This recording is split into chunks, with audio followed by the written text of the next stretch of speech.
Aleluya. Te alabamos y te adoramos, Señor. Aleluya. Te adoramos. Aleluya. Bendito y alabado sea, Señor. Los que esperan en Jesús. Los que esperan en Jesús. Como las águilas, tus alas levantarán. Como las águilas, tus alas levantarán. Caminarán y no se cansarán. Correrán, no se fatigarán. Nuevas fuerzas tendrán, nuevas fuerzas tendrán. Los que esperan en Jesús. Nuevas fuerzas tendrán, nuevas fuerzas tendrán. Los que esperan en Jesús. Los que esperan en Jesús. Los que esperan en Jesús. Como las águilas, tus alas levantarán. Como las águilas, tus alas levantarán. Caminarán y no se cansarán. Correrán, no se fatigarán. Nuevas fuerzas tendrán, nuevas fuerzas tendrán. Los que esperan en Jesús. Nuevas fuerzas tendrán, nuevas fuerzas tendrán. Los que esperan en Jesús. Dios es nuestro amparo, nuestra fortaleza, nuestro pronto auxilio en la tribulación. Y aunque se traspasen los montes a la mar, aunque la tierra tiemble, debemos de cantar. Aunque la tierra tiemble, debemos de cantar. Dios es nuestro amparo, nuestra fortaleza, nuestro pronto auxilio en la tribulación. Y aunque se traspasen los montes a la mar, aunque la tierra tiemble, debemos de cantar. Aunque la tierra tiemble, debemos de cantar. Un cántico nuevo al Señor, toda la tierra cantar. Tu gloria anuncia día a día, proclamar tu salvación. Porque grande es el poder y en majestad. Cantar, cantar, ven a nuestro Dios. Un cántico nuevo al Señor, toda la tierra cantar. Tu gloria anuncia día a día, proclamar tu salvación. Porque grande es el poder y en majestad. Cantar, cantar, ven a nuestro Dios. Es el león de la tribu de Judá. Jesús nos ha liberado de las cadenas y ahora Él es mi roca y mi victoria. Él es mi fuerza en el tiempo de debilidad, es mi poder en el tiempo de guerra. Y ahora es la esperanza del pueblo fiel. Es el león de la tribu de Judá. Jesús nos ha liberado de las cadenas y ahora Él es mi roca y mi victoria. Él es mi fuerza en el tiempo de debilidad, es mi poder en el tiempo de guerra. Y ahora es la esperanza del pueblo fiel. Y ahora es la esperanza del pueblo fiel. Y ahora es la esperanza del pueblo fiel. Tú eres nuestra esperanza, Señor, nuestra única única esperanza, Señor. Tú has venido a dar sentido a nuestras vidas, Señor, y esperanza, Señor, a nuestras vidas. Por eso te alabamos y te bendecimos, Señor. Te alabamos y te bendecimos desde lo más profundo de nuestro corazón, Señor. Te alabamos y te bendecimos como nuestro Dios que eres, como nuestro Rey, como nuestro Señor y Salvador que eres. Porque eres el único que hace maravillas. Porque grandes y maravillosas son tus obras, Señor. Grandes y maravillosas son tus obras en nuestras vidas y en la de nuestros seres queridos, Señor. Podemos dar testimonio de ellos, Señor. Cada día, Señor, podemos dar testimonio. Y todo esto, Señor, porque para siempre es tu misericordia, Señor. Porque tu misericordia es nueva cada mañana. Aleluya. Gracias, Dios. ¿Qué sería de nosotros? ¿Qué sería aún de nuestros seres queridos? ¿Qué sería de esta humanidad si tú no fueras un Dios de amor, un Dios misericordioso, Señor? Si tú no fueses nuestra esperanza, Jesús, y la esperanza de todos los que creen en ti, Señor. Aleluya. Porque para siempre, oh Dios, tu misericordia es.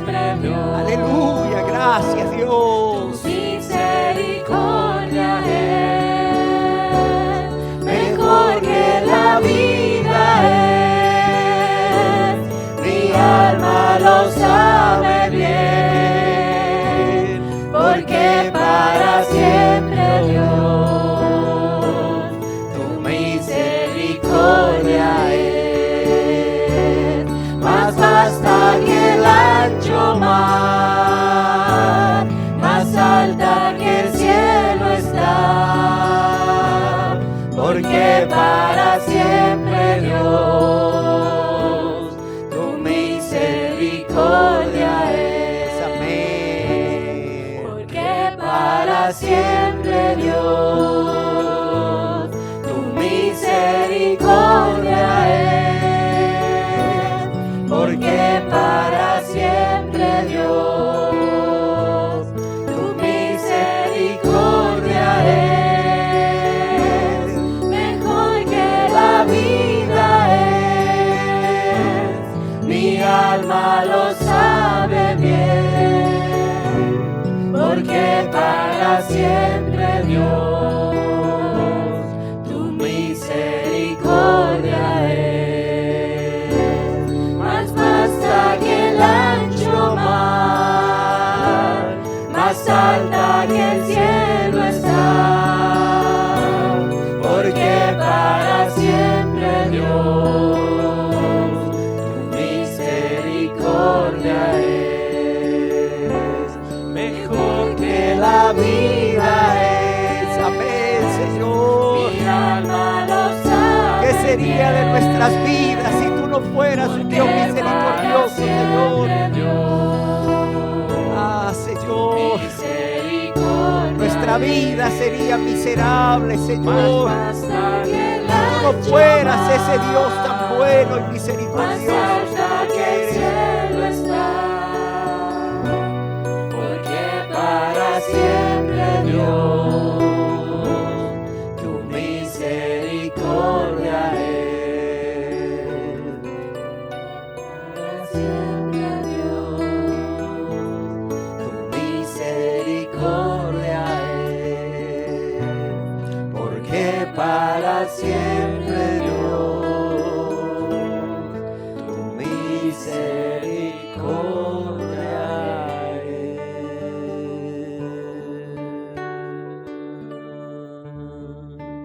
Amén, Señor. Ciertamente, ¿qué sería de nuestras vidas?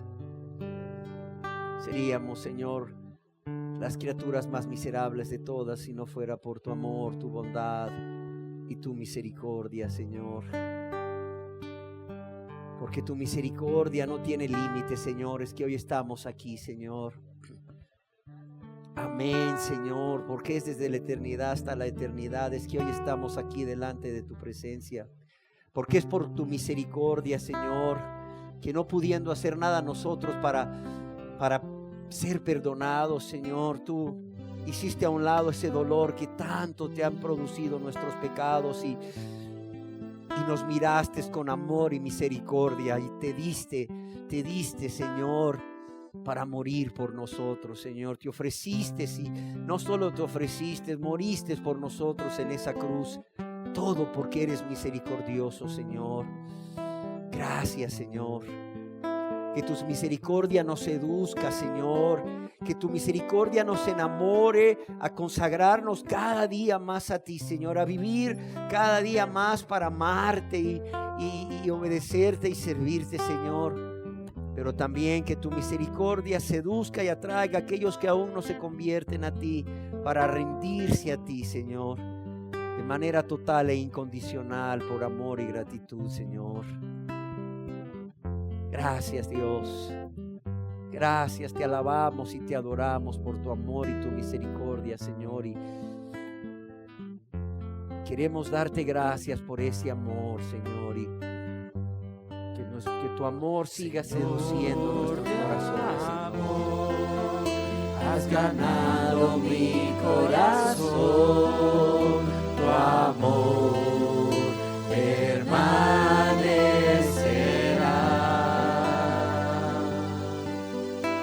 Señor de amor, has ganado mi corazón.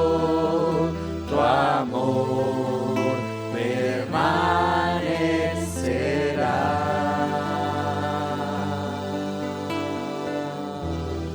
Cada hora, cada instante, eres tú mi torre fuerte. En tu amor reposaré.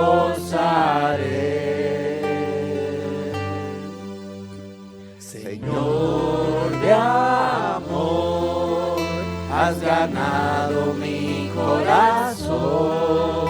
Tu amor permanecerá.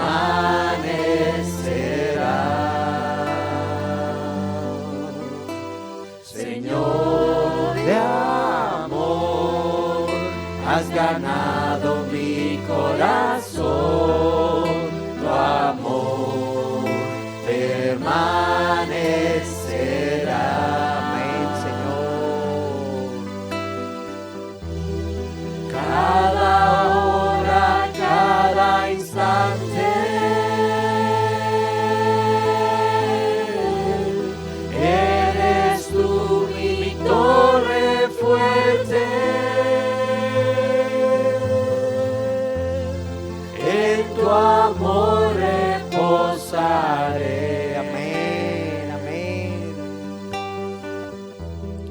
Cada hora, cada instante,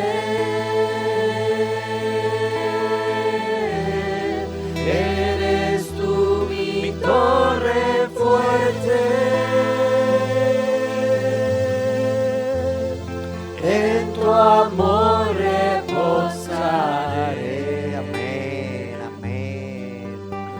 Señor de amor, has ganado mi corazón. Tu amor permanecerá. Tu amor permanecerá en nuestros corazones, Señor. Y te amaremos, Señor, y te amaremos hasta el final. Te amaremos, Señor, hasta el final.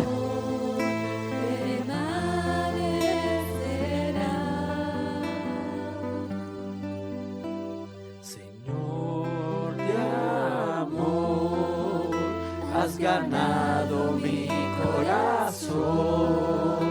Tu amor. Gracias, Señor, por enamorarnos. Gracias por no desecharnos, sino al contrario, atraernos, seducirnos.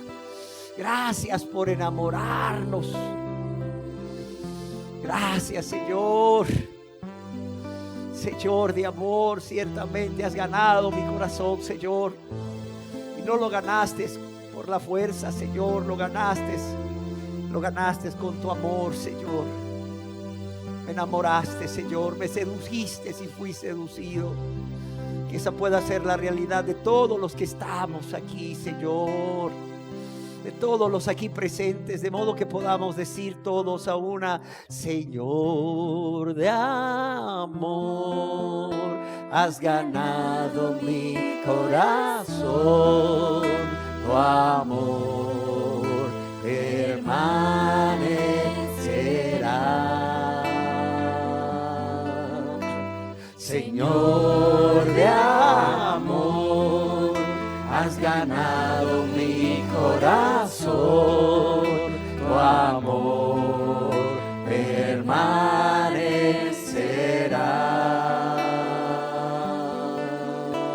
Señor de amor, has ganado mi corazón, tu amor permanecerá.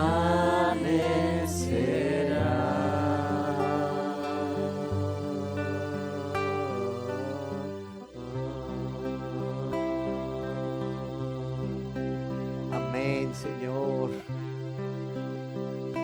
Gracias por habernos amado, Señor. Gracias por habernos amado primero, Señor. Gracias por habernos amado cuando no te amábamos, Señor. Gracias por haber puesto tus ojos en mí, Señor, y en todos aquí, Señor, cuando solo vivíamos para ofenderte, Señor, y para lastimarte con nuestra vida de pecado, Señor. Te alabamos y te bendecimos, Señor, nuestro Dios, nuestro Señor, nuestro Dios de amor y protector, Señor. Aleluya, aleluya. Eres mi protector,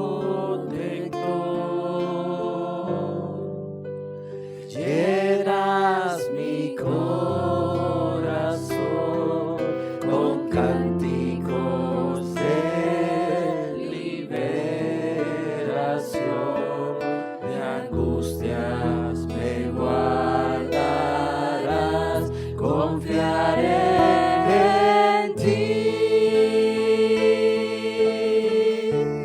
Confiaré en ti,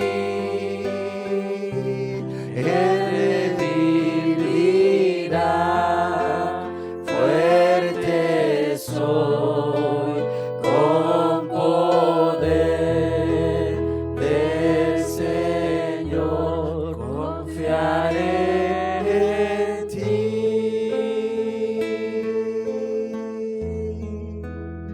Eres mi protector. Gracias, precioso Jesús. Mi corazón Gracias. con cánticos de liberación, de angustia me guardarás, confiaré en ti.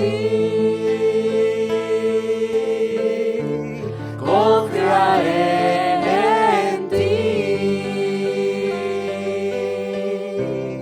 Él vivirá, fuerte soy, con poder del Señor, confiaré en ti. Confiaré en ti, Él vivirá, fuerte soy, con poder del Señor, confiaré en ti.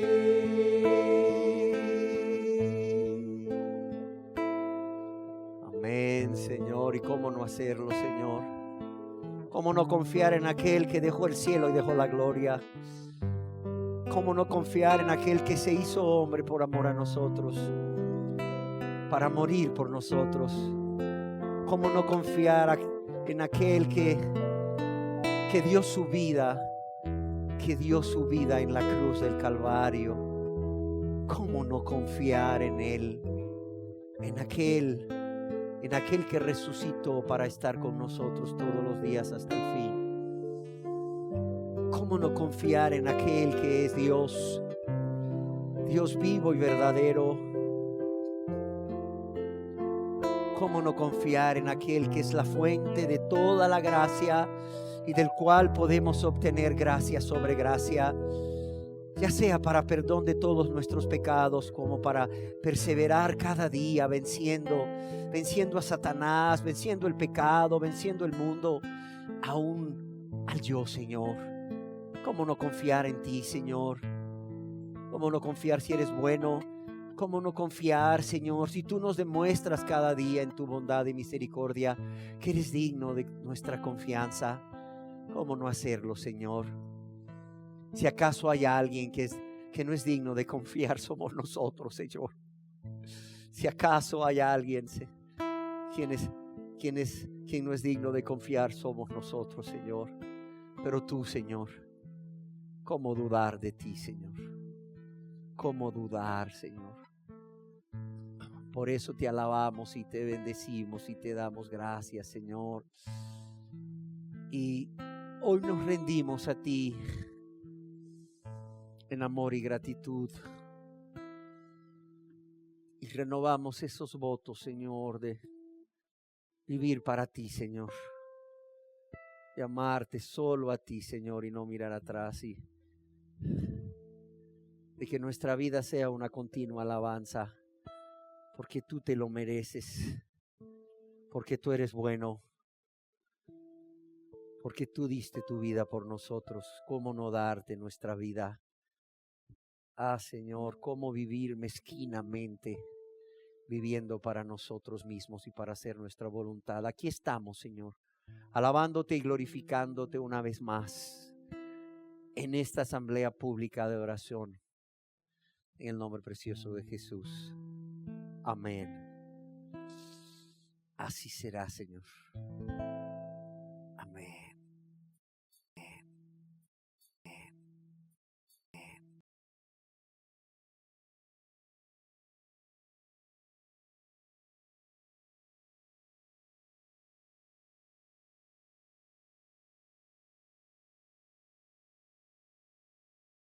Sean todos muy bienvenidos. Estoy muy contento y muy agradecido con Dios porque me ha dado la fortaleza para poder dirigirme una vez más a ustedes a través de este video, que juntos continuemos aprendiendo acerca de el doble carácter de Dios, o acerca de cómo es el carácter completo de Dios. El día de hoy quiero compartir con ustedes una enseñanza que he titulado Más ideas equivocadas de la bondad de Dios. Más ideas equivocadas de la bondad de Dios. Y para ello yo quisiera leerles de la Biblia de las Américas, allá en el capítulo 10 del libro de los Hebreos, los versos 32 al 34, en donde está escrito acerca de los cristianos de aquella época. Pero recordad los días pasados, cuando después de haber sido iluminados, soportasteis una gran lucha de padecimientos. Por una parte, siendo hechos un espectáculo público en oprobios y aflicciones, y por otra, siendo compañeros de los que eran tratados así. Porque tuvisteis compasión de los prisioneros y aceptasteis con gozo el despojo de vuestros bienes, sabiendo que tenéis para vosotros mismos una mejor y más duradera posesión. Adoniram Judson nació el 9 de agosto de 1788 en Malden, Massachusetts, Estados Unidos de Norteamérica. Después de convertirse a Dios, él asistió al seminario de Andover, el Seminario Teológico de Andover, Massachusetts, y fue ahí donde comenzó su interés por las misiones en 1809, cuando leyó un sermón de Claudius Buchanan titulado La Estrella del Este. Motivado por este escrito, Adoniram Hudson comenzó con algunos de sus compañeros de seminario un grupo para estudiar las misiones. Y fue durante este tiempo que Hudson se sintió llamado por Dios a ser misionero. En 1912, Adoniram se casó con Anna Hasseltine y fue ordenado ministro, iniciando su viaje hacia Calcuta, en la India, dejando atrás varias ofertas pastorales y una prometedora carrera como profesor del seminario donde él había estudiado. Él fue uno de los primeros misioneros enviados en la historia de las misiones de los Estados Unidos. A su llegada a Birmania, cuando él tenía 24 años, él se dedicó a construir la primera estación misionera que se convirtió muchos años después en la base de otros misioneros norteamericanos que llegaron a Birmania. También con la ayuda de Dios tradujo la Biblia y otros escritos en 2 idiomas diferentes, el birmano y el pali, finalizando la traducción de la Biblia en birmano en 1834. Escribió numerosos tratados, escribió numerosos folletos de diversos temas teológicos y devocionales en el idioma birmano para los cristianos de Birmania. Alentó a los cristianos de su época, de todo el mundo, a preocuparse por las misiones, y en 1846 se dedicó a escribir y a traducir un diccionario en el idioma birmano que se terminó de traducir en 1849. No contento con esto, continuó con la traducción de algunos léxicos para los cristianos birmanos. Durante su ministerio en ese país, Birmania, que es hoy Myanmar, plantó 63 iglesias. Y cuando murió, habían aproximadamente 7,000 cristianos bautizados en Birmania. Sin embargo, la vida de este siervo de Dios no estuvo libre de sufrimientos. Óigalo bien, la vida de este siervo de Dios no estuvo libre de sufrimientos a pesar de una vida abundante al servicio de su Señor y Salvador. Veamos algunos ejemplos de su sufrimiento. Para comenzar, en 1913, cuando llegan a Calcuta, allá en la India, ellos tienen que salir hacia la ciudad de Rangún, en el país de Birmania, estando su esposa embarazada y a punto de dar a luz. ¿Por qué? Porque la poderosa compañía inglesa de el este de la India, como se llamaba, y que prácticamente representaba el poder económico de los hombres más ricos de Inglaterra y por tanto era la autoridad prácticamente en ese país, le amenazó con deportarlos de nuevo a Inglaterra. Aunque él era norteamericano, él había llegado a ese país vía Inglaterra, porque la India era una colonia inglesa. ¿Por qué razón? Porque ellos veían amenazados sus intereses económicos con la presencia del predicador. Quiero decirles que durante este viaje de Calcuta a Rangún nació su primer hijo, pero este murió muy poco después del parto. En 1824 se desató una guerra entre Inglaterra y Birmania y el emperador birmano encarceló a todos los hombres extranjeros, incluyendo a Adoniram Hudson, aunque él era norteamericano. ¿Por qué razón? Porque él pensaba que todos los hombres extranjeros eran espías de los ingleses. Y es por ello que Adoniram Hudson permaneció 19 meses en 2 cárceles diferentes en condiciones muy precarias, y sobrevivió gracias a la misericordia de Dios, porque Dios lo había llevado a ese país con un propósito, pero también a los cuidados de su esposa Ana, ya que muchos prisioneros murieron en el mismo tiempo que él estuvo encarcelado. Durante su encarcelamiento enfermó gravemente en varias ocasiones de enfermedades infecciosas y también por desnutrición.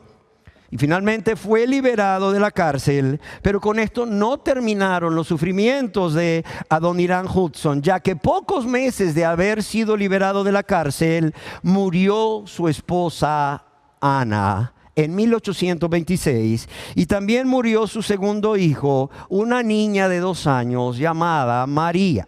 También tuvo que sufrir la muerte de su segunda esposa llamada Sarah Hall Boardman, a quien había conocido en Birmania y con quien se casó en 1834 y quien murió en 1845, 11 años después de haberse casado, cuando Adoniram y Sarah viajaban en barco hacia Estados Unidos para buscar un mejor servicio médico para Sarah.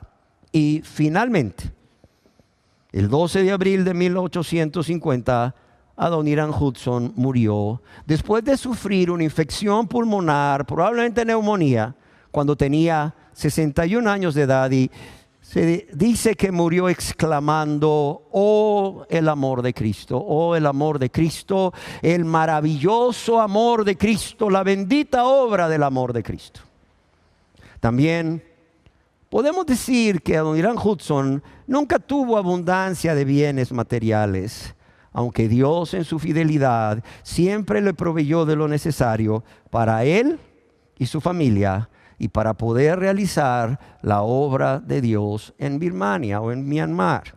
Ahora, ¿por qué escogí la historia de Adoniram Judson? Pude, no lo sé, haber entrado a YouTube y buscar allá en La Voz de los Mártires o en Puerta Abierta la historia de un mártir contemporáneo. Sin embargo, escogí la de Adoniram Judson. ¿Por qué? Porque esta vida de este siervo de Dios y todos sus sufrimientos ilustran muy bien todas las ideas equivocadas acerca de la bondad de Dios, a las cuales me estaré refiriendo. En nuestra enseñanza anterior les expresaba que la primera idea equivocada y quizás la más común acerca de la bondad de Dios es que las personas creen que la bondad de Dios se manifiesta como ausencia de sufrimiento o ausencia de aflicción, como ausencia de angustia o tribulación en la vida diaria del ser humano, ya sea cristiano o no cristiano. ¿Por qué? Porque Dios es bueno, porque Dios es compasivo y Dios es misericordioso. Y ciertamente, aunque Dios es bueno, compasivo y misericordioso, como ya dijimos en la enseñanza anterior, la bondad de Dios no se manifiesta por ausencia de sufrimiento o aflicción, por ausencia de angustia o tribulación, especialmente en la vida del cristiano. Y hablamos ampliamente de ello y espero les haya sido bendición, sobre todo si usted es cristiano, si usted es cristiana. El día de hoy quiero empezar hablando de varias ideas equivocadas. El día de hoy yo quiero hablarles a ustedes, con la ayuda de Dios y su palabra, abundantes textos para que su fe esté fundada en la palabra de Dios, especialmente en esto de las aflicciones y los sufrimientos y de las ideas equivocadas acerca de la bondad de Dios. Hoy estaré hablando de 6 ideas falsas. 6 ideas falsas de la bondad de Dios o acerca de la bondad de Dios. Ya vimos la primera en la enseñanza anterior. Hoy, a partir de la segunda, diremos que la segunda idea equivocada de la bondad de Dios es que la bondad de Dios se manifiesta como ausencia de oposición. Ausencia de oposición o ausencia de rechazo o ausencia de menosprecio acompañado con enojo o queja contra los cristianos o contra las personas que se convierten a Cristo por parte de personas inconversas, es decir, que no se han querido convertir a Dios y por tanto no son cristianas. Y la verdad es que esta oposición, este rechazo, este menosprecio, aún con enojo y queja, quiero aclarar que no es porque los cristianos estén haciendo o cometiendo maldad alguna contra estas personas o estén pecando contra Dios y estas personas, sino que todo esto esta oposición, este rechazo, este menosprecio, aún con enojo y queja, es por el único hecho de haberse convertido a Dios. Y claro está, como ahora están convertidos a Dios, están amando a Dios con todo su corazón, están amando a Dios con toda su alma, están amando a Dios con toda su mente y bueno, con todas sus fuerzas, están dedicados o consagrados a vivir una vida justa, recta, agradable a Dios con la ayuda del Santo Espíritu de Dios. Y yo quiero decirles que esto es falso. Esto es falso. Como podemos ver en la Biblia, y aún a lo largo de la historia del cristianismo, desde que se fundó la iglesia hasta el día de hoy, la bondad de Dios no es ausencia de oposición, no es ausencia de rechazo o menosprecio de los inconversos, pero Dios en su incomparable bondad sí proveerá a todos aquellos cristianos que están sufriendo oposición, que están sufriendo menosprecio o rechazo, la fortaleza necesaria. Óigalo bien, Dios sí proveerá la fortaleza necesaria en el momento justo que la necesiten. ¿Para qué? Para salir victorioso de todo esto. Y es así como el Señor Jesús nos advierte al respecto en el Evangelio según San Mateo, capítulo 10, verso 36, diciéndonos, para que nadie caiga en el engaño de Satanás y de los falsos maestros, que la bondad de Dios se manifiesta como ausencia de oposición y rechazo, diciéndonos que los enemigos del hombre, las personas que se opondrán o estarán en contra de los cristianos o no estarán de acuerdo con la entrega a Dios de estos verdaderos cristianos, ¿serán quiénes? Serán ¿los de quién? ¿O los de dónde? Los de su propia casa. Serán los de su propia casa, es decir, su propia familia va a ser la primera que se oponga a la conversión de una persona a Cristo. ¿Y por qué digo esto? Porque hemos visto cómo muchas personas, entre las cuales yo me incluyo, pues llegan gozosos a sus casas, donde sus familias, dando testimonio de lo que Dios ha hecho en sus vidas, de cómo Dios les ha confrontado con su pecado, con su maldad, de cómo Dios les ha guiado por medio del Espíritu Santo al arrepentimiento y a la fe en Jesucristo para perdón de todos sus pecados, y cómo ellos realmente han confiado en que Jesucristo, al morir en la cruz, en lugar de ellos, Él es el instrumento para que Dios pueda perdonar a esa persona de todos sus pecados, de toda una vida de maldad. Y cuando esta persona llega, como yo llegué un día a mi casa, donde mis padres y mi familia, y da testimonio de esto, les da esta buena noticia, esta gran noticia, esperando que las personas se regocijen con él o con ella, y que estas personas quieran seguir su mismo camino de convertirse a Dios. Tristemente se encuentra con el rechazo, tristemente se encuentra con la oposición de su propia familia, de los de su propia casa. Esa reacción de rechazo, le dicen con molestia y hasta con enojo: te hiciste cristiano. Solo eso faltaba. Mi hijo, aleluya. Mi hija, una aleluya. ¿Y ahora qué vamos a decir? El hermano separado, la hermana separada. ¿Por qué hiciste esto, hijo? ¿Cómo pudiste traicionar la religión de tu familia, la religión de tus ancestros? ¿Qué va a decir ahora toda la familia cuando se dé cuenta que te convertiste en una aleluya? A lo que el cristiano responde algo así como: ustedes no entienden. Esto se trata de algo más grande y maravilloso que traicionar la religión de mis padres o de mi familia. Se trata de que sin yo merecerlo, Jesús murió por mí en la cruz del Calvario. ¿Para qué? Para lavarme y limpiarme con su sangre preciosa de todos mis pecados y ser perdonado por Dios, cuando yo lo único que merecía era el castigo eterno. Y por cierto, lo mismo quiere hacer Jesús con cada uno de ustedes. ¿Y cuál es la respuesta más común de su familia, de los de su propia casa? Que eso no les importa. Pero lo único que les importa en ese momento y a partir de entonces es que el familiar cristiano los ha traicionado. Ya no es de la misma religión, pero tampoco ya no va a participar con ellos de sus mismos pecados.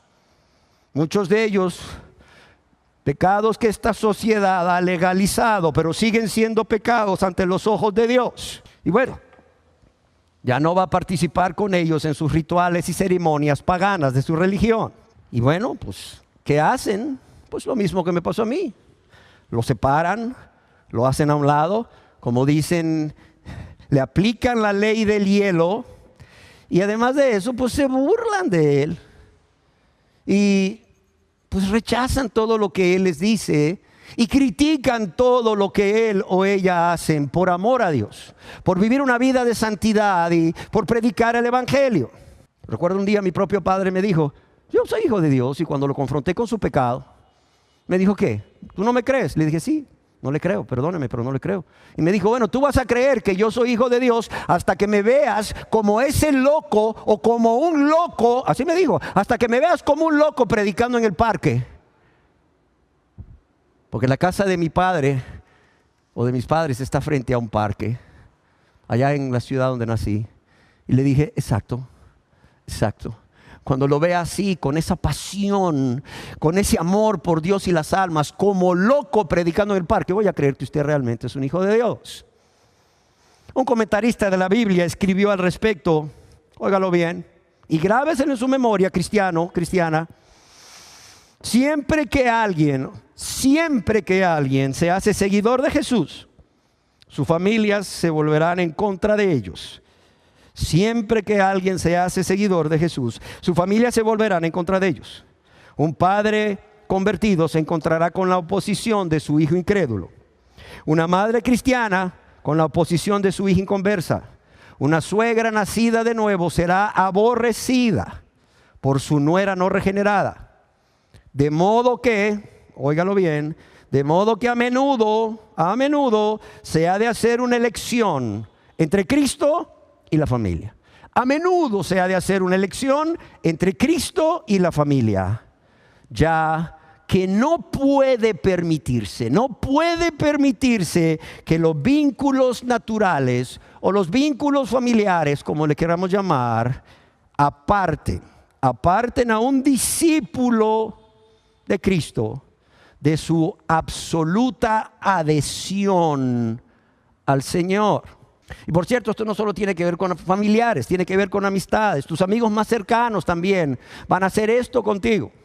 Yo recuerdo que cuando me convertí, cada uno de mis amigos de este mundo se fue alejando. ¿Por qué? Porque ya no era tan popular entre ellos, ya no compartía su estilo de vida pecaminoso y lo que es peor para ellos, mi nueva vida les confrontaba con su maldad. Mi nueva vida les confrontaba con su vida de pecado. Y uno a uno se fueron alejando. Pero gracias a Dios que Él me dio una nueva familia. Él me dio una nueva familia, la familia de la fe. Empecé a conocer hermanos y hermanas en Cristo que fueron supliendo a estos amigos. Gloria a Él. Amados, nunca olviden, el mundo ama lo suyo. El mundo ama lo suyo. Y por cuanto los cristianos no son del mundo, el mundo los va a aborrecer. Así de sencillo. Y si a Cristo lo aborrecieron, también lo van a hacer con los que son de Cristo, con los que viven como Él, porque son sus discípulos. Juan 15, 19. Una tercera idea equivocada acerca de la bondad de Dios es pensar que la bondad de Dios es ausencia de conflictos. conflictos externos y conflictos internos. Y no solo eso, conflictos externos con las personas de este mundo, que ni aman a Dios ni aman a los cristianos. Pero también conflictos internos cuando viene la tentación. Y la persona tiene que decidir entre hacer la voluntad de Dios, de su Padre amoroso, o hacer la voluntad de Satanás. Hacer lo que el mundo le pide que haga o hacer lo que su yo le pide que haga. Y claro, esto genera un conflicto interno. Entonces el cristiano va a padecer conflictos internos y externos, porque no es cierto lo que se enseña por ahí de, como decíamos, pare de sufrir. Usted se convierte a Cristo y para de sufrir. No. La bondad de Dios, según muchos, es ausencia de conflictos, es ausencia de aún ser encarcelado y aún es ausencia de persecución. Tú te conviertes a Cristo y a todo mundo le vas a caer bien. Todo mundo te va a amar. Todo mundo te va a recibir bien. No es cierto. Amados y amadas, yo quiero que quede claro hoy que la bondad de Dios no se manifiesta como ausencia de conflictos externos e internos, aún el ser privado de la libertad o ser encarcelado por Cristo por causa de esa oposición, por causa de la persecución. ¿Por qué? Porque lo que leemos en la Biblia es lo contrario. Es lo contrario. Vemos a profetas, vemos a patriarcas, vemos a hombres conforme al corazón de Dios en el Antiguo Testamento. Vemos a hombres como José, David, sufriendo conflictos internos y externos, sufriendo oposición, y aún en el caso de José siendo encarcelados. Y en el Nuevo Testamento lo mismo. Lo común del Nuevo Testamento era conflictos con las autoridades romanas, conflicto de los apóstoles con las autoridades religiosas, conflictos entre ellos mismos por falsos hermanos, conflictos de Pablo con los judaizantes, etc. Ahora, ¿por quién o por quiénes sufrirán persecución los cristianos? Para que usted abra sus ojos, cristiano, déjeme darle algunos ejemplos. En muchos países, por los gobiernos que usan medidas de represión. Pero cuando digo esto, yo quiero decirles que aún en muchos países que se llaman demócratas en el mundo occidental, también se está persiguiendo a los cristianos por causa de su fe, como veremos más adelante. También los cristianos sufrirán persecución o enfrentarán conflictos, como ya lo dijimos, con personas que viven vidas de práctica de pecado, por personas que no aman a Dios y una y otra vez están resistiendo a ese llamado de Dios para ser salvo. Pero algo curioso es que también van a sufrir persecución por personas que, óigalo bien, en defensa de sus tradiciones religiosas se opondrán a los que verdaderamente se han convertido a Dios y los perseguirán. Y la razón es porque al ver que estas personas ya no practican sus costumbres paganas, los van a ver como una amenaza, como que ellos van a influenciar a otros ahí de la misma comunidad a que se conviertan a Dios y por lo tanto abandonen esas prácticas religiosas, esas creencias y tradiciones. Pero, oiga bien, lamentablemente los verdaderos cristianos, y óigalo bien, los verdaderos cristianos, no estoy hablando de los nominales, de los que nunca se han convertido a Dios pero dicen ser cristianos, solo porque tienen membresía en una iglesia, no estoy hablando de ellos. Estoy hablando de los verdaderos cristianos, de los que en realidad han nacido de nuevo, han sido regenerados por Dios. También enfrentarán la oposición y la persecución de autoridades religiosas. Lo vemos en la misma vida del Señor Jesús. Pero también van a padecer persecución por líderes religiosos y personas que dicen ser cristianas, pero no lo son. Pero como ya dijimos, Dios en su bondad les dará por medio del Espíritu Santo el amor, la fortaleza, esa paciencia, ese dominio propio necesario. ¿Para qué? Para soportar este conflicto, esta oposición, esta persecución. Y no solo eso, sino que Dios en su fidelidad no los dejará ser tentados o probados, porque la palabra ahí se puede utilizar para tentación o prueba. No los dejará ser tentados o probados más de lo que puedan resistir o soportar, sino que también juntamente con la tentación o la prueba les va a dar ¿qué? Les va a dar la salida. Y muchas veces la salida es la muerte. Muchos no entienden por qué murieron los cristianos en el primer siglo, segundo siglo, etcétera, y aún a lo largo de la historia de la iglesia. Porque muchas veces la salida que Dios escogió para ellos, para que huyeran de la persecución, para librarlos de la persecución que había en esos entonces, era la muerte. Yo no sé, pero ¿sabía usted que según Puertas Abiertas, actualmente, estoy hablando de actualmente, 340 millones de personas que afirman ser cristianos, no sé si todos lo son, pero que afirman ser cristianos, están siendo perseguidos en todo el mundo? 1 de cada 6 cristianos es perseguido en África. 2 de cada 5 cristianos es perseguido en Asia. Y para nuestro asombro, 1 de cada 12 cristianos es perseguido en América Latina. Sí, en América Latina. Un ejemplo de países en donde los cristianos son perseguidos por su fe, según la publicación de Puertas Abiertas, son Corea del Norte, Afganistán, Somalia, Libia, Pakistán, Irán, Irak, Siria, China, Birmania. Sin embargo, el número 36 de la lista, según Puertas Abiertas, ¿quién cree que es? México.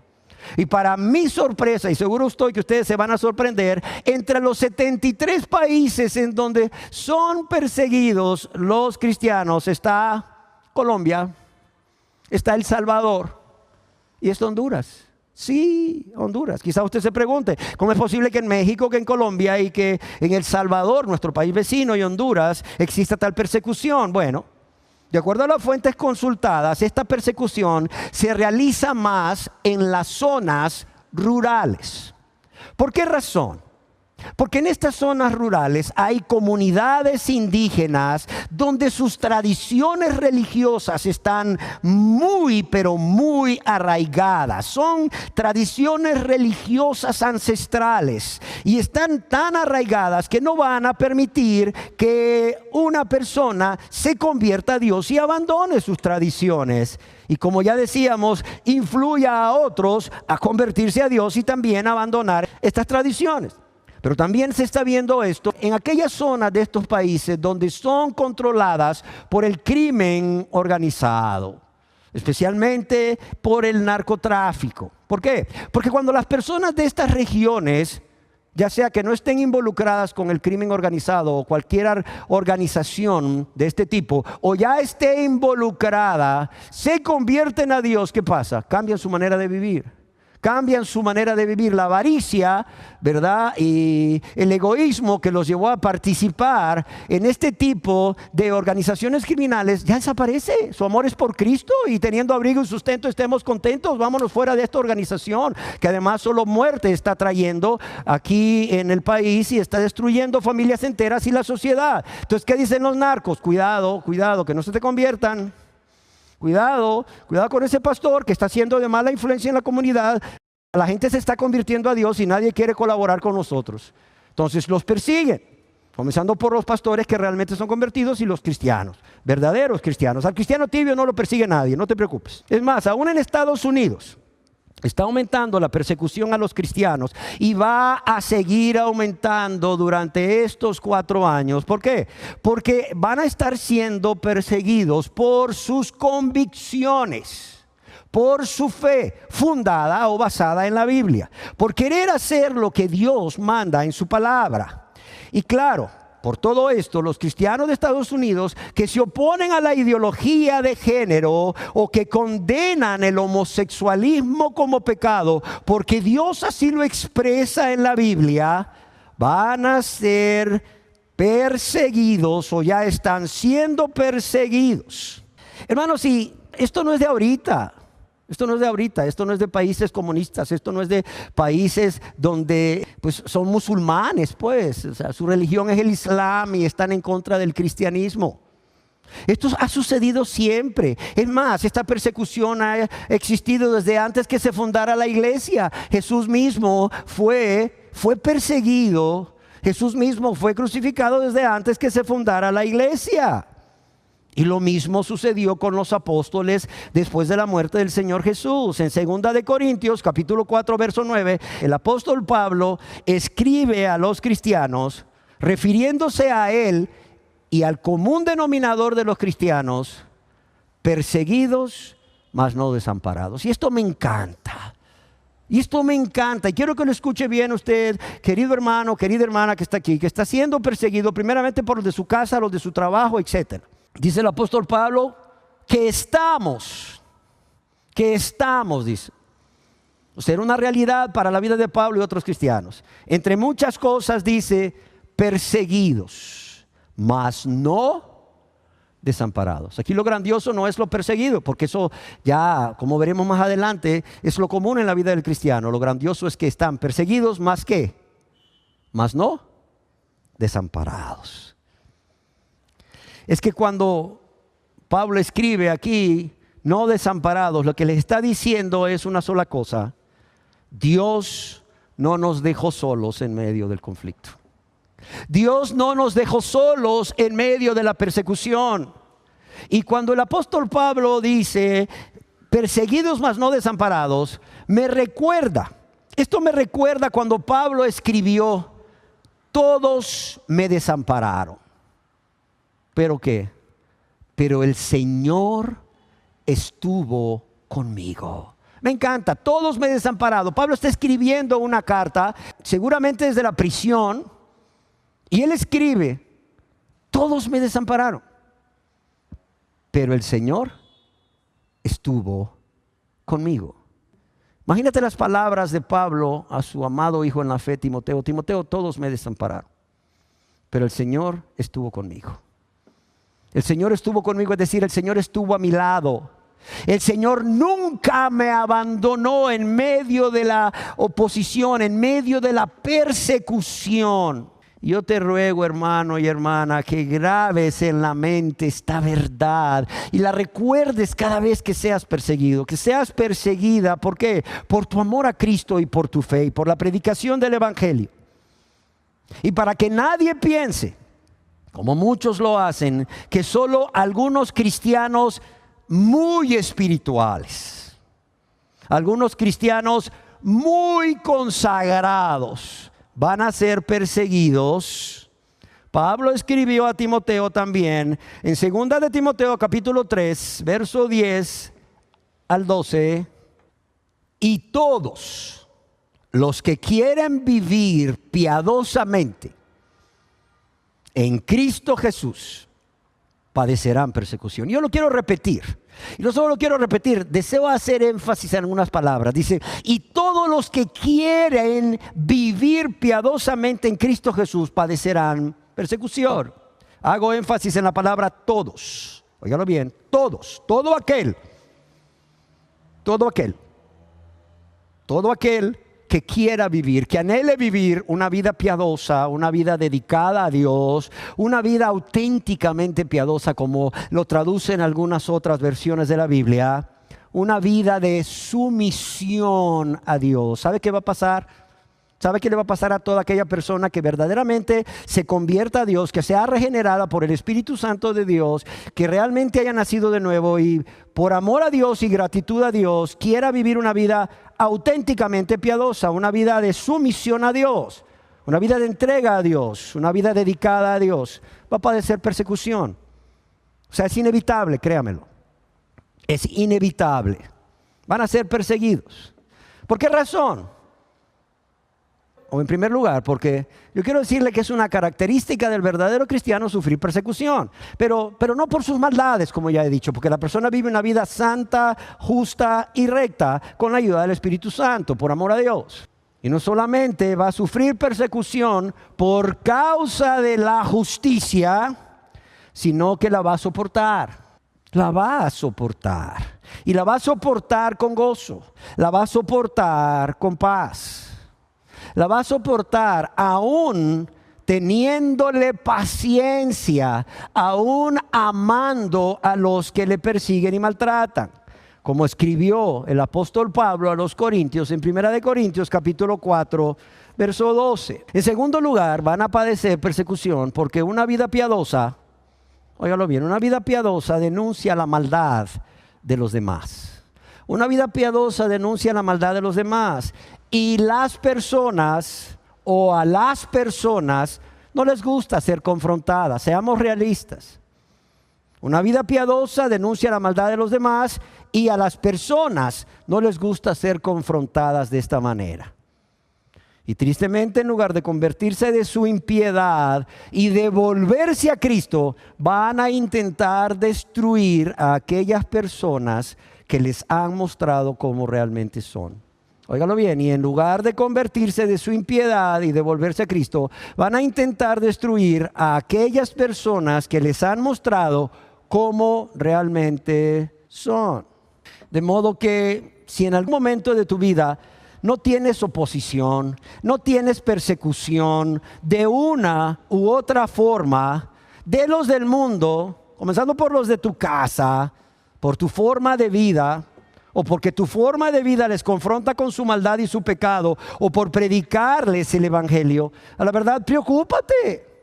Porque si esto es una característica de un cristiano, pues habría que revisarte, o tendrías que revisarte a ti mismo o a ti misma para ver si realmente eres cristiano, para ver si realmente te has convertido a Dios. Y en tercer lugar, la oposición, la persecución, son parte del costo de ser cristiano.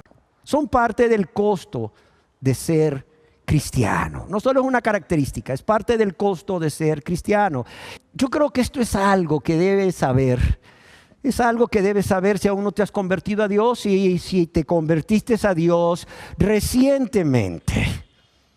La oposición y la persecución son parte del costo de ser cristianos. Como bien escribió un comentarista de la Biblia, no nos tome por sorpresa la persecución. No nos tome por sorpresa la persecución, porque la persecución es parte integral de la vida cristiana. Como dijo el apóstol, porque para esto estamos puestos, para esto hemos sido llamados prácticamente. Algunas personas me han comentado, cuando se les predique el evangelio con amor, con respeto, algunas personas me han comentado que ellos tienen temor de convertirse a Dios. ¿Y por qué razón? Porque ellos dicen, es que yo no quiero padecer. Yo veo que cuando la persona se convierte a Dios, mire, le comienzan los problemas, comenzando por su casa. Antes, cuando la verdad vivía en sus pecados y participaba de los pecados de la familia y de las tradiciones de la familia, pues todos se llevaban bien con él o con ella. Pero ahora que se convirtió a Dios, usted no sabe, le han llovido los problemas. Y yo no, suficientes problemas tengo, yo no quiero más problemas, por eso no me convierto a Dios. Ahora bien, yo les pregunto, ¿y es que solo los cristianos padecen persecución? ¿Es que solo los cristianos padecen persecución? La realidad es que no. Mira, las personas que dicen esto, solo les basta, o las personas que ponen esto como excusa para no convertirse a Dios, solo les basta que miren a su alrededor. Sí, solo les basta que miren a su alrededor y van a ver a muchas esposas no cristianas sufriendo porque son abusadas físicamente, son abusadas psicológicamente, son abusadas sexualmente y hasta económicamente por sus esposos no cristianos. Es más, también hemos visto esposos no cristianos que son abusados psicológicamente y algunos hasta físicamente por esposas no convertidas. A esta persona que pone esta excusa para no convertirse a Dios, solo es necesario que vea a su alrededor y va a ver cuántos hijos cristianos están sufriendo abuso físico, abuso emocional, abuso económico de padres no cristianos. Solo mire cuántos feminicidios están ocurriendo a diario, mujeres no cristianas asesinadas por hombres perversos. Así es. Hombres y mujeres no cristianos sufriendo discriminación por su raza. En muchos países, aún en Estados Unidos. Amados, no solamente los cristianos sufren persecución y padecen, también los no cristianos. ¿Cuál es la diferencia? Que el que no es cristiano está solo en este mundo, pero el que es cristiano tiene a Cristo. Todos me desampararon, pero el Señor estuvo conmigo, ¿sí o no? perseguidos, mas no desamparados. Dios no nos dejó solos en la persecución, decía Pablo. Yo quiero decirles que la persecución no solo es algo natural en la vida del cristiano y una característica en la vida del cristiano, sino que el Señor mismo nos dice que cuando un cristiano es perseguido por causa de la justicia, por causa de vivir para hacer lo recto, por causa de glorificar a Dios en este mundo, a través de una vida justa, agradable a Dios, deben de considerarse bienaventurados, es decir, inmensamente felices, dichosos, dichosos. Y esto nos lo dice en el Evangelio según San Mateo, capítulo 5, verso 10, cuando Él nos dice, bienaventurados, bienaventurados, inmensamente felices.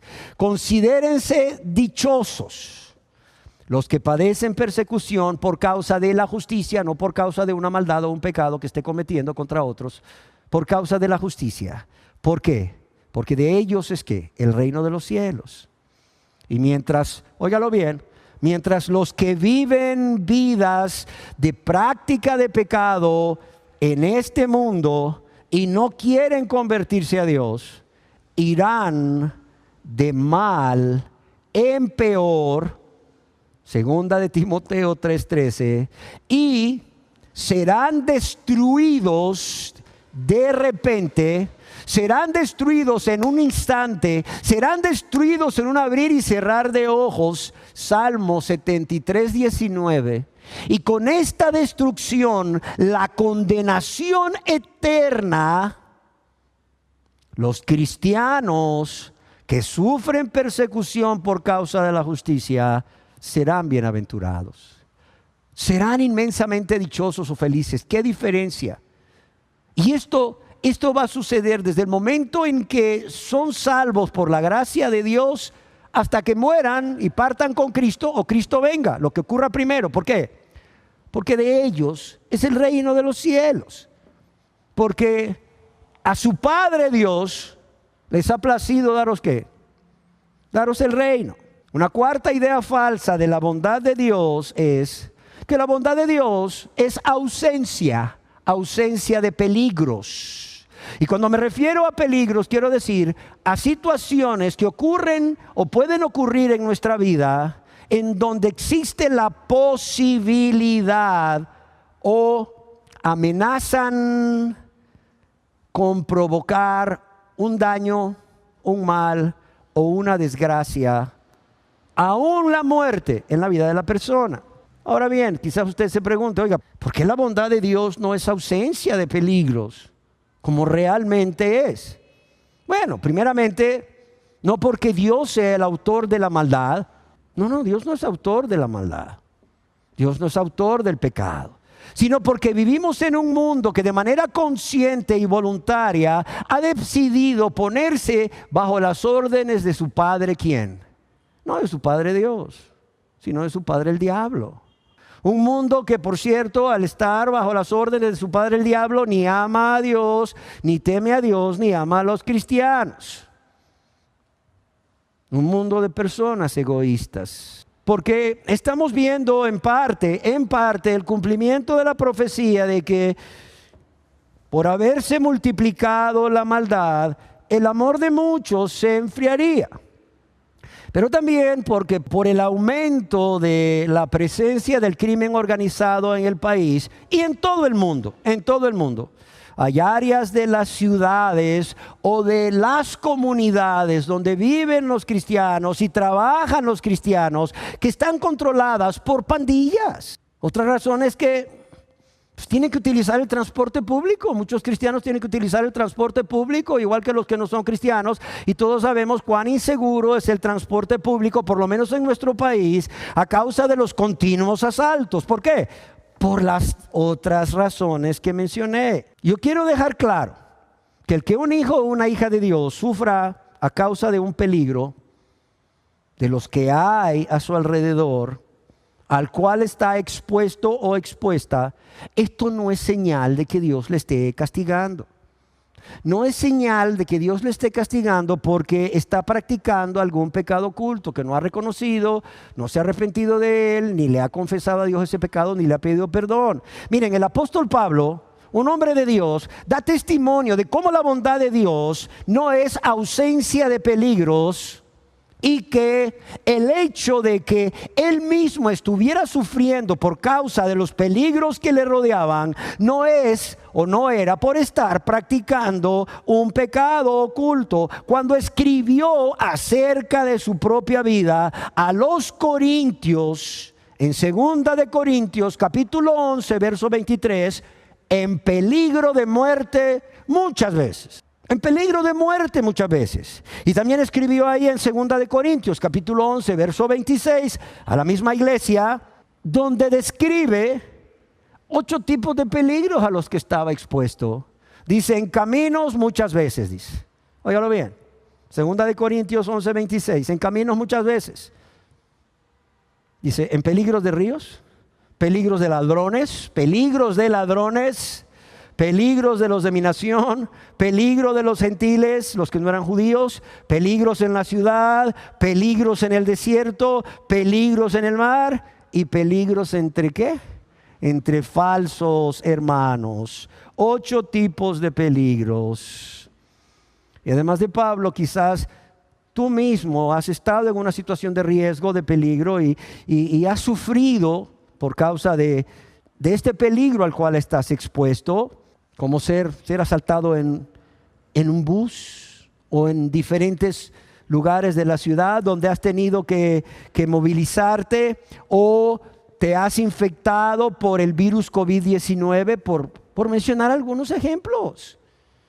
Y esto no significa que Dios dejó de ser bondadoso. Esto no significa que porque los cristianos padezcan esto, es que Dios dejó de ser bondadoso. No. ¿Por qué? Porque la bondad de Dios no se manifiesta, como hemos visto, como ausencia de peligros. Una quinta idea falsa.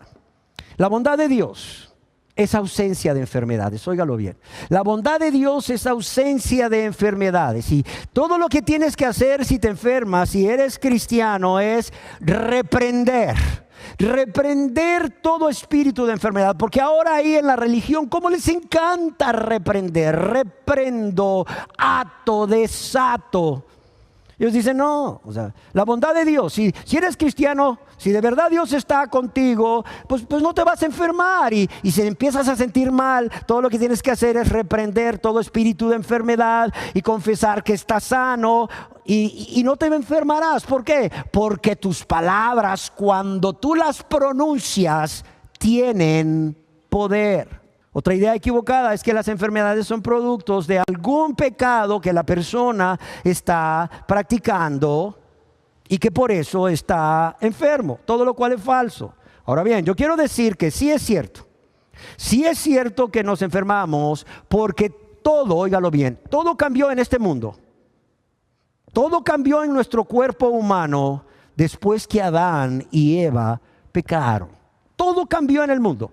Como dicen los teólogos, vivimos en un mundo caído, en un cuerpo que poco a poco se va desgastando, un cuerpo que es sensible a las infecciones por virus y bacterias.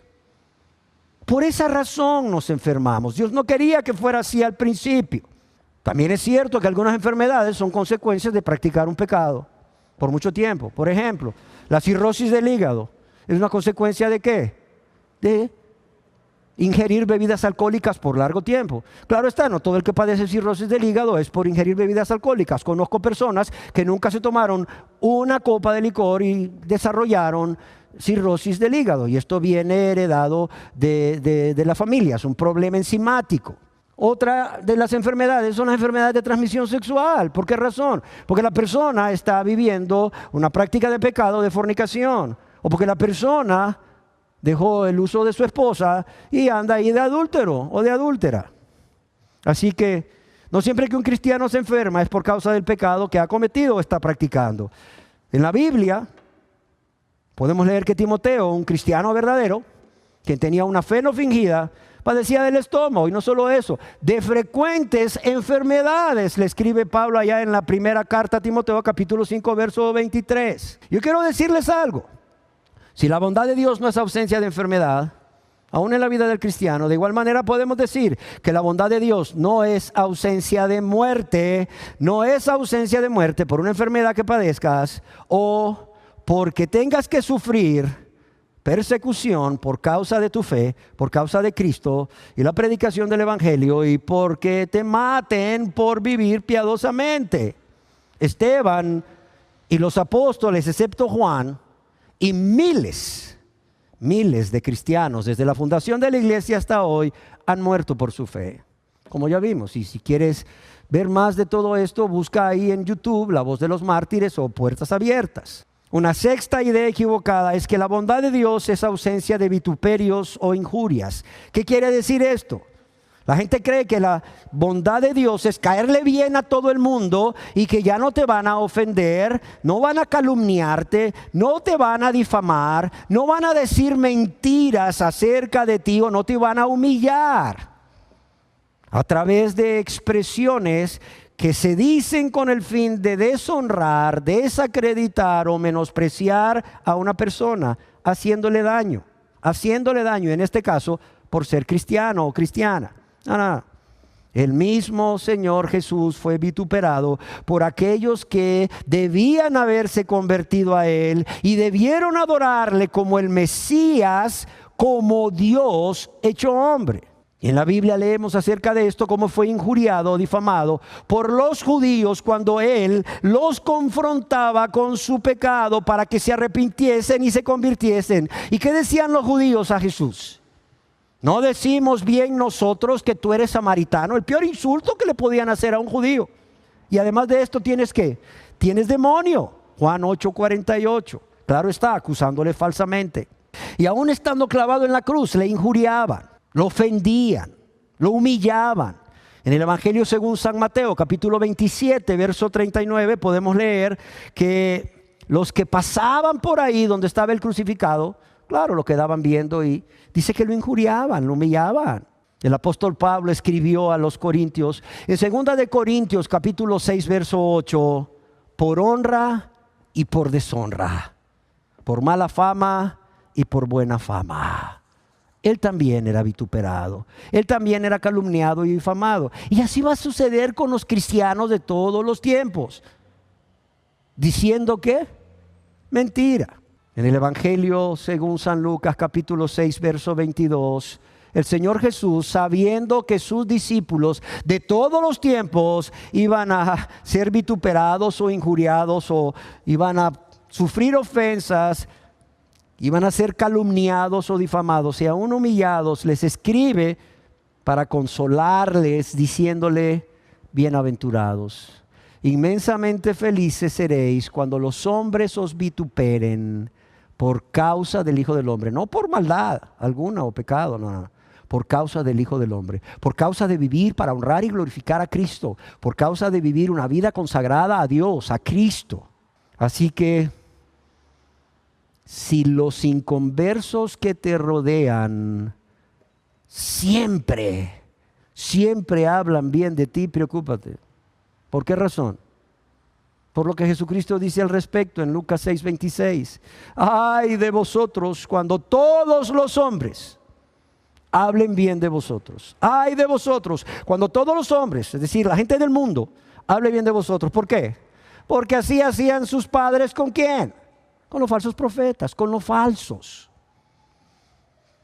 Termino diciendo que hay una séptima idea equivocada y pueden haber muchas más, pero quiero referirme nada más a estas 7. Una séptima idea equivocada acerca de la bondad de Dios. Y por ser la séptima no es la menos importante. ¿Y cuál es esta? Que Dios en su bondad tolera. Que Dios en su bondad pasa por alto. Que Dios en su bondad ignora los pecados del pecador. Y que la persona, ya sea que se diga cristiana o no, siga viviendo esa vida egoísta, esa vida de rebeldía, practicando el pecado. Es más, Estas personas tienen la idea falsa o la idea equivocada acerca de la bondad de Dios, que porque Dios es bueno, estas personas que están viviendo vidas egoístas y en rebeldía, cuando se mueran, se van a ir al cielo con todo y zapatos, solo porque hicieron una oración de aceptar a Cristo sin nunca convertirse a Dios. ¿Y de dónde proviene esta idea? Obviamente de falsos maestros, de hombres impíos.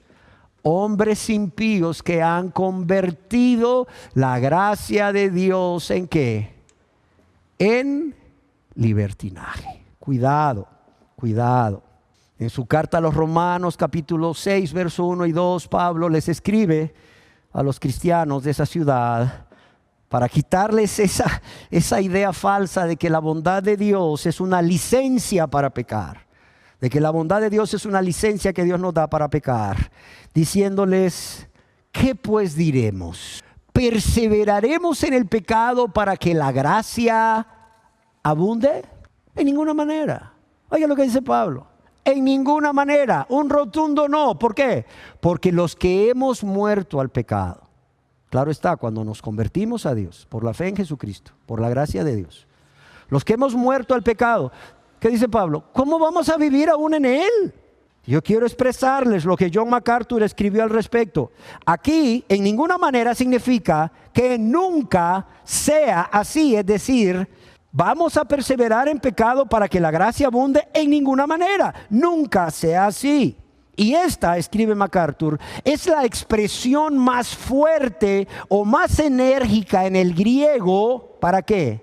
Para repudiar, para rechazar esta afirmación. Pero además, escribe MacArthur, cuando el apóstol dice en ninguna manera, también esto implica una sensación de indignación. Una sensación de indignación frente a los que se atreven a creer que esa afirmación, es decir, perseveremos en el pecado para que la gracia abunde, es cierta. Y después de todo lo expresado, amados y amadas, yo me pregunto y les pregunto, ¿tendremos los cristianos hoy en día el derecho a recibir un mejor trato de los que no aman a Dios, ni le temen, ni aman a los cristianos, que el trato que recibió Jesús cuando caminó en esta tierra? O aquellos siervos de Dios desde el Antiguo Testamento y a lo largo del Nuevo Testamento y durante toda la historia de la iglesia cristiana. Realmente no. ¿Por qué? Óigalo bien. Porque los que asumen una postura abierta por Cristo, los que definitivamente confiesan que están por Cristo en este mundo, se van a convertir en el blanco de salvajes ataques. ¿Por qué razón? Porque Satanás no malgasta sus municiones sobre cristianos nominales, sobre personas que dicen ser pero no son. Además, Satanás solo vuelve su artillería contra los que están atacando las puertas del Hades. No se le olvide. Tampoco se le olvide que aún en este mundo, mientras vivamos en este mundo, mientras padezcamos oposición, persecución, peligros, calumnias, humillación, encarcelamiento, enfermedades y aún muerte, seremos bienaventurados, seremos inmensamente felices, no solamente porque se nos está dando el privilegio, óigalo bien, el privilegio de sufrir por Cristo, sino también porque Cristo mismo estará con nosotros en ese momento y nos dará la fuerza necesaria en ese momento.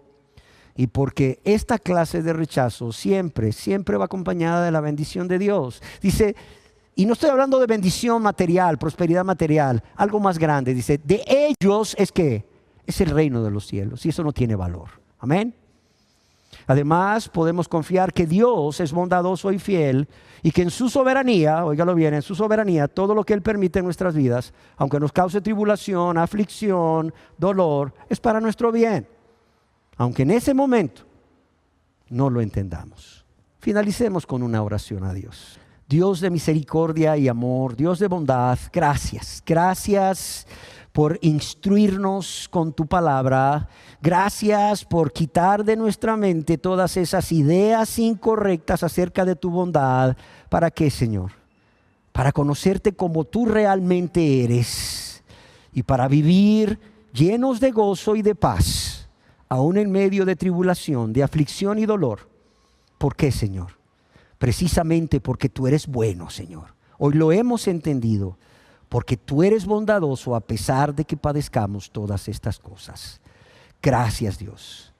Gracias. Y yo quiero pedirte que estas palabras no solo quiten las ideas incorrectas acerca de tu bondad, sino que a los cristianos aquí presentes nos llenes de fe y nos llenes de gozo y de paz, aún en medio de las tribulaciones. Yo te lo pido en el nombre de Cristo Jesús. Amén.